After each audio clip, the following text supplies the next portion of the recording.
Blaise Pascal, very influential French mathematician, physicist, philosopher, who gave a lot to mathematics, and was in many respects a polymath. By polymath, I mean somebody who was just very well read and very well versed at the time in science and math, but was deeply religious himself. So he's not just known for this wager, but also work done in other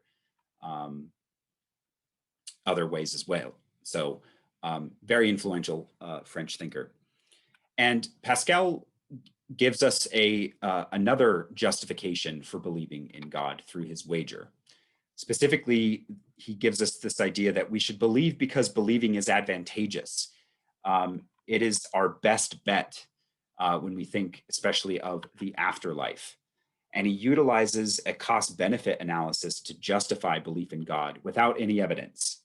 So it's not an argument that we saw in prior lectures. It's more of a what's best for you in the long term if the choices between believing in God and not believing in God.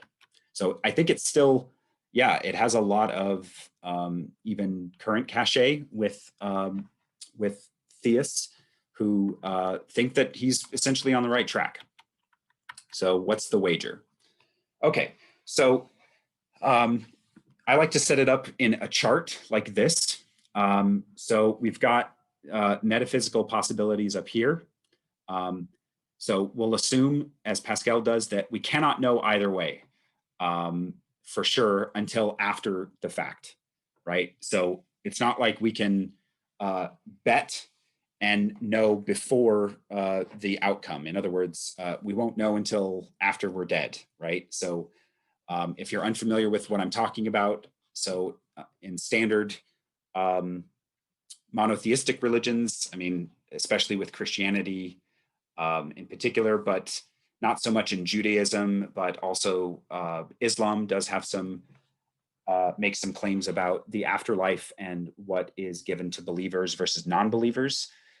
So the standard Christian picture is that if we're believers, then we go to heaven. And if we're non-believers, then we go to hell. Now, there's some debate, a lot of debate about whether hell and heaven exist. There are Christians who don't think that hell exists, and some interesting arguments for that. So that's the standard picture that we're given, okay? So we've got two epistemological options. God exists and God does not exist.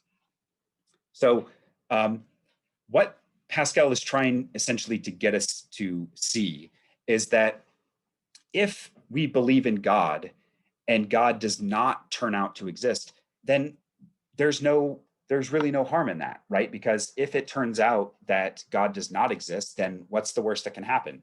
We'll just die and that's it. That's the end of the story.